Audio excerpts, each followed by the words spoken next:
ko sa kanya that baka ito na ang last one ko sa iyo, visitation. Niyakap ko siya. Guys, may malungkot tayong balita. Dahil binalita na ngayon sa lahat ng social media, sa lahat ng news channel, ang pagkamatay ni Duterte. Ni Bong Duterte. Akala nyo si Tatay Digong, no?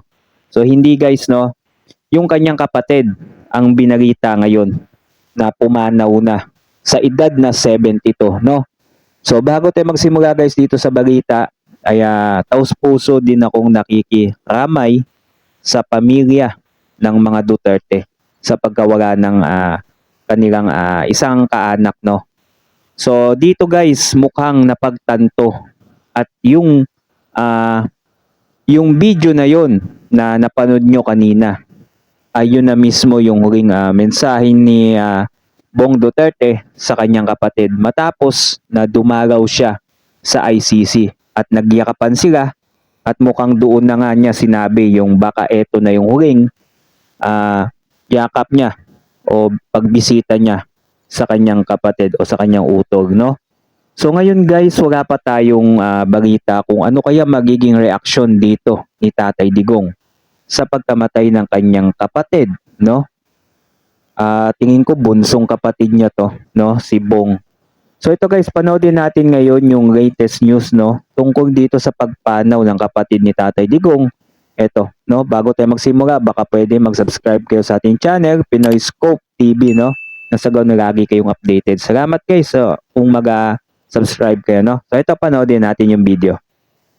Pumanaw na noong Biyernes, February 6, ang nakababatang kapatid ni dating Pangulong Rodrigo Roa Duterte na si Danhamin Bong Duterte sa edad na 71, ilang beses ding nakadalaw sa detention facility ng International Criminal Court si Bong Duterte upang bisitahin ang dating Pangulo at mabigyan ng update sa kalagayan nito. Noong Sabado, naglabas na opisyal na pahayag si Vice President Sara Duterte kung saan nagpasalamat ito sa mga nakiramay sa kanilang pamilya. Ayon kay VP Sara, si Bong Duterte ang nakatulong sa kanila noong 2025 para sa pangangampanya sa national and local elections. So yun, malaking tulong para ang ginampanan nito ng kapatid ni Tatay Digong nung kampanya ba yun, ba?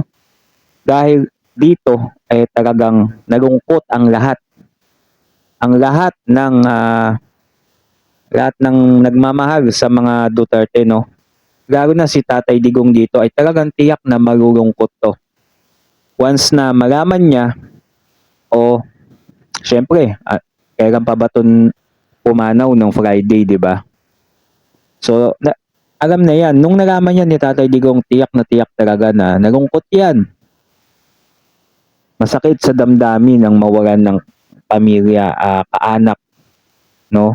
Lalo na kapatid ni Tatay Digong. So dito, talagang malungkot yan ngayon si Tatay Digong. Kasi nga namatay yung kanyang kapatid. Pumanaw sa edad na 71 pala, no? 71 yung kanyang edad. Si Tatay Digong, 80 plus na yata yun. Pero to si Bong Duterte, yung kanyang kapatid, 71, di ba?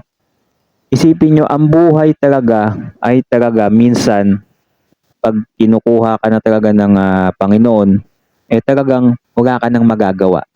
Hindi na natin alam kung ano kaya ang ikinamatay nito ng kapatid ni Tatay Digong, di ba? Kasi syempre, hindi na ibabalita yan kung ano man ang, kumbaga, ano naging reason yan, no?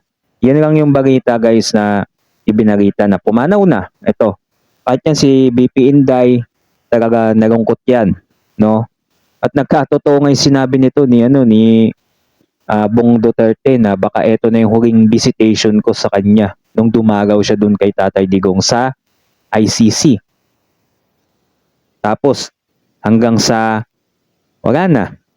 Naabutan na siya dahil sa katandaan na din niya, no? Dito napakalungkot talaga, no? Alam ko pati kayo nalulungkot dito sa pagkamatay ni Bong Duterte dahil isa kayo din sa mga taga-suporta kay Tatay Digong, lalo na ito si Bong Duterte ay malaki din ang naitulong at naiambag sa mga Duterte, no? Kaya malaking ano talaga to, kumbaga pagsubok to sa pamilya nila Tatay Digong, no? So hanggang sa muli guys, no? At pasensya na kayo kung minsan hindi tayo nakapag-upload minsan kasi nawalan tayo ng wifi. No, nag-maintenance, hindi tayo makapag-video. Yan.